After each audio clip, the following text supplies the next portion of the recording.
ಸ್ನೇಹಿತರೆ, ಜ್ಯೋತಿಷ್ಯ ಅಭಿಮಾನಿಗಳೇ, ನಿಮ್ಮೆಲ್ಲರಿಗೂ ಈ ಸಿಂಹಧ್ವಜನ ನಮಸ್ಕಾರಗಳು. ಕನ್ನಡದಲ್ಲಿ ಜ್ಯೋತಿಷ್ಯ ಕಲಿಕೆಯ ನಮ್ಮ ಚಾನಲನ್ನು ಸೇರ್ಕೊಂಡಿದ್ದಕ್ಕಾಗಿ ನಿಮಗೆಲ್ಲ ಅನಂತ ಧನ್ಯವಾದಗಳು.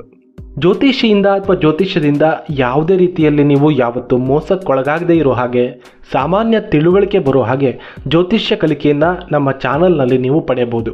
ಅಷ್ಟೇ ಅಲ್ಲ, ನೀವು ಸರಿಯಾಗಿ ಈ ಜ್ಯೋತಿಷ್ಯವನ್ನು ಅಭ್ಯಾಸ ಮಾಡಿದ್ರೆ ಒಬ್ಬ ಸಮರ್ಥ ಜ್ಯೋತಿಷಿ ಕೂಡ ಆಗುವಷ್ಟರ ಮಟ್ಟಿಗೆ ನಾವು ನಿಮಗೆ ಈ ಜ್ಯೋತಿಷ್ಯದ ಬಗ್ಗೆ ತಿಳಿಸ್ಕೊಡೋದಂತೂ ಗ್ಯಾರಂಟಿ.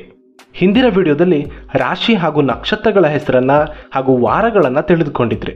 ಈ ವಿಡಿಯೋದಲ್ಲಿ ನಕ್ಷತ್ರ ವಿಭಾಗವನ್ನು ತಿಳಿದುಕೊಳ್ಳೋಣ. ಈಗಿನ 5 ವಿಡಿಯೋಗಳು ಅತ್ಯಂತ ಬೇಸಿಕ್ ಆಗಿರುತ್ತೆ. ಇದು ನಿಮ್ಮ ಜ್ಯೋತಿಷ್ಯ ಕಲಿಕೆಗೆ ಬೇಸ್ಮೆಂಟ್ ಇದ್ದ ಹಾಗೆ. ಇದನ್ನು ಎಷ್ಟು ಅಭ್ಯಾಸ ಮಾಡ್ತೀರಾ, ನಿಮ್ಮ ಜ್ಯೋತಿಷ್ಯದ ಮೇಲಿನ ಹಿಡಿತ ಅಷ್ಟು ಉತ್ತಮವಾಗಿರುತ್ತೆ. ಈ ಹಿಂದಿನ ವಿಡಿಯೋದಲ್ಲಿ 27 ನಕ್ಷತ್ರ ಹಾಗೂ 12 ರಾಶಿಗಳ ಬಗ್ಗೆ ಹೇಳಿದ್ದೆ, ಹಾಗೂ ರಾಶಿ ಕುಂಡಲಿಯನ್ನು ಕೂಡ ಪರಿಚಯ ಮಾಡಿಕೊಟ್ಟಿದ್ದೆ. ಈಗ ಈ ನಕ್ಷತ್ರಗಳನ್ನು ಹೇಗೆ ವಿಭಜನೆ ಮಾಡಲಾಗಿದೆ ಅಂತ ಹೇಳ್ತೀನಿ. ಪ್ರತಿ ನಕ್ಷತ್ರಗಳನ್ನು 4 ಭಾಗವಾಗಿ ವಿಭಜನೆ ಮಾಡಲಾಗುತ್ತೆ. ಅವುಗಳಿಗೆ 4 ಪಾದಗಳು ಅಂತ ಜ್ಯೋತಿಷ್ಯದಲ್ಲಿ ಕರೀತಾರೆ. 27 ನಕ್ಷತ್ರಗಳನ್ನು 4 ಭಾಗಗಳಂತೆ ವಿಂಗಡಿಸಿದಾಗ ಅವುಗಳ ಸಂಖ್ಯೆ 108 ಆಗುತ್ತೆ. ರಾಶಿಗಳು 12. ಆದ್ದರಿಂದ ಈ 108 ಪಾದಗಳನ್ನು 12 ರಾಶಿಗಳಿಗೆ ಸಮಾನವಾಗಿ ಹಂಚಿದಾಗ ಪ್ರತಿ ರಾಶಿಯಲ್ಲಿ ನಕ್ಷತ್ರಗಳ 9 ಪಾದಗಳು ಬರುತ್ತೆ. ಅದನ್ನು ಯಾವ ರೀತಿಯಲ್ಲಿ ವಿಂಗಡಿಸಿದ್ದಾರೆ ಅನ್ನೋದನ್ನು ಈಗ ನೋಡೋಣ. ಈ ರಾಶಿ ಕುಂಡಲಿಯ ಮೊದಲ ಮನೆ ಆಗಿರೋ ಮೇಷರಾಶಿಯಿಂದ ಈ ನಕ್ಷತ್ರಗಳ ವಿಭಜನೆಯನ್ನು ಆರಂಭ ಮಾಡಿದಾಗ ಮೊದಲ ನಕ್ಷತ್ರ ಯಾವುದು ಅಂದರೆ ಅದು ಅಶ್ವಿನಿ ನಕ್ಷತ್ರ. ಈ ಅಶ್ವಿನಿ ನಕ್ಷತ್ರದ 4 ಪಾದಗಳು, ಎರಡನೇ ನಕ್ಷತ್ರವಾದ ಭರಣಿ ನಕ್ಷತ್ರದ 4 ಪಾದಗಳು, ಅಲ್ಲಿಗೆ 8 ಪಾದಗಳಾಯಿತು.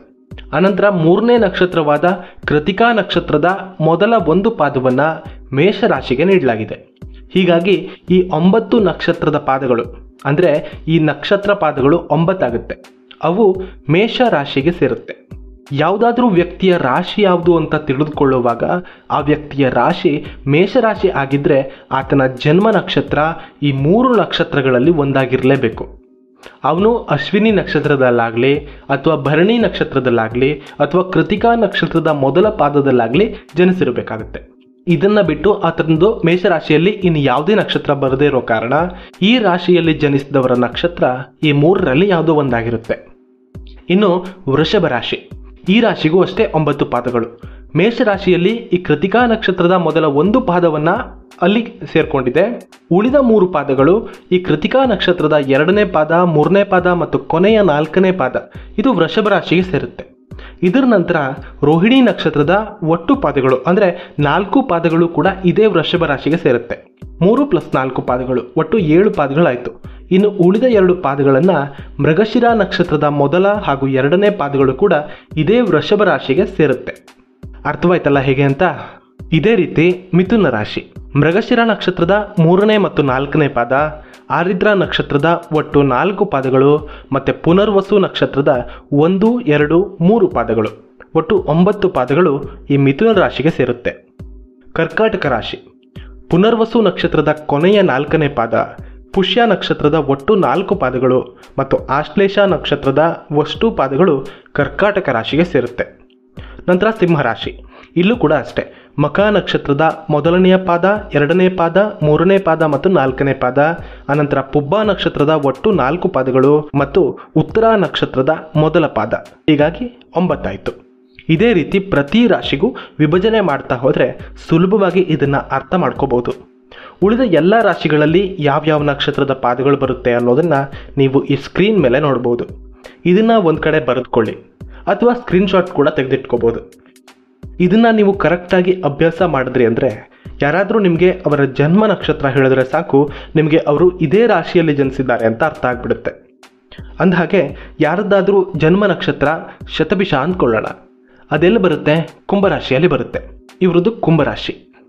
ಹಾಗೆ ಇನ್ಯಾರಾದರೂ ಮೂಲ ನಕ್ಷತ್ರ ಅಂತ ಕೇಳಿದ್ರೆ ಅದೆಲ್ಲ ಬರುತ್ತೆ ಅಂದರೆ ಧನುರಾಶಿಯಲ್ಲಿ ಬರುತ್ತೆ. ಮಖ ನಕ್ಷತ್ರ ಸಿಂಹರಾಶಿಯಲ್ಲಿ ಬರುತ್ತೆ. ರೇವತಿ ನಕ್ಷತ್ರ ಕೊನೆಯ ನಕ್ಷತ್ರ ಆಗಿರೋದ್ರಿಂದ ಕೊನೆಯ ರಾಶಿ ಮೀನದಲ್ಲಿ ಬರುತ್ತೆ.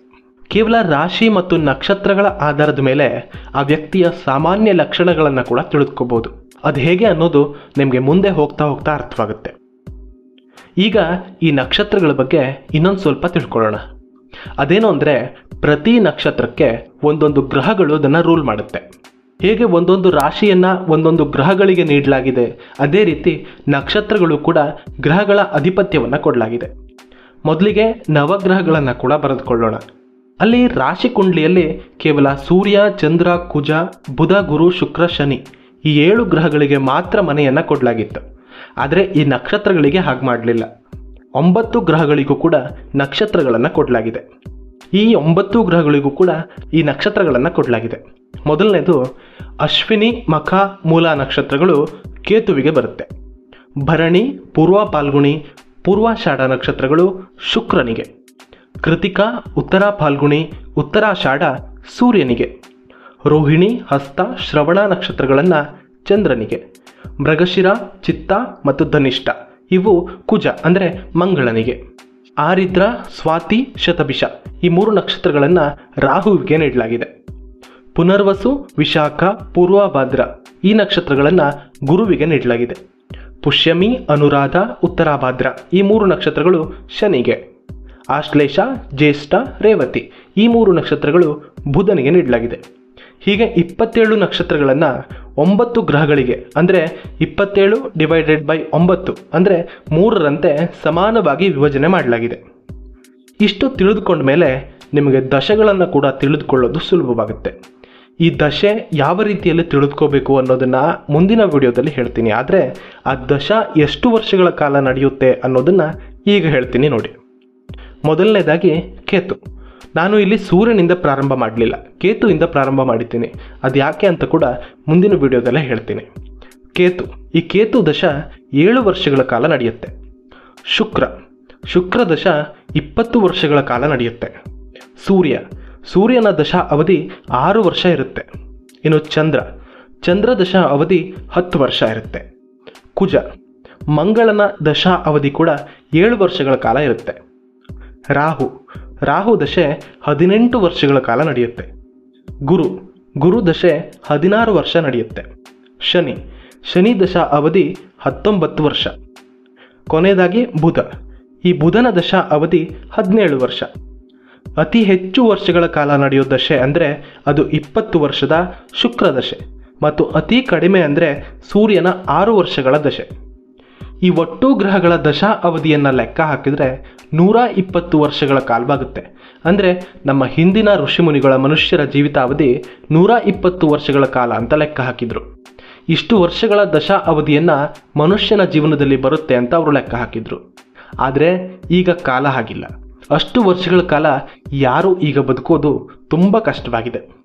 ಒಂದು ವೇಳೆ ಆತ ಅಷ್ಟು ವರ್ಷಗಳ ಕಾಲ ಬದುಕಿ ತನ್ನ ಆ ದಶಾ ಅವಧಿಯನ್ನು ಸಂಪೂರ್ಣವಾಗಿ ಮುಗಿಸಿದ ಅಂದರೆ ಆತನಿಗೆ ಮತ್ತೆ ಮೊದಲಿನಿಂದ ದಶ ಪ್ರಾರಂಭವಾಗುತ್ತೆ. ನೋಡಿದ್ರಲ್ಲ ಸ್ನೇಹಿತರೆ, ನೀವು ಇದಿಷ್ಟು ಮಾಹಿತಿಯನ್ನು ಸರಿಯಾಗಿ ಅಭ್ಯಾಸ ಮಾಡಿದ್ರೆ ಮುಂದಿನ ವಿಡಿಯೋ ಬರೋದ್ರೊಳಗಾಗಿ ನೀವು ಇದರಲ್ಲಿ ಪರಿಣಿತಿಯನ್ನು ಪಡೆದ್ರೆ ಮುಂದಿನ ದಶಾಕ್ರಮ, ಗ್ರಹಗಳ ಕಾರಕತ್ವ ಎಲ್ಲ ತಿಳಿದುಕೊಳ್ಳೋದಕ್ಕೆ ಅತ್ಯಂತ ಸುಲಭವಾಗುತ್ತೆ. ನೀವು ಇದನ್ನು ಇಷ್ಟಪಟ್ಟು ಕಲಿತೀರಾ ಅಂತ ಆಶಿಸ್ತಾ ನಾನು ಹೊರಡ್ತೇನೆ. ಜೈ ಶ್ರೀರಾಮ್, ಜೈ ಹಿಂದ್.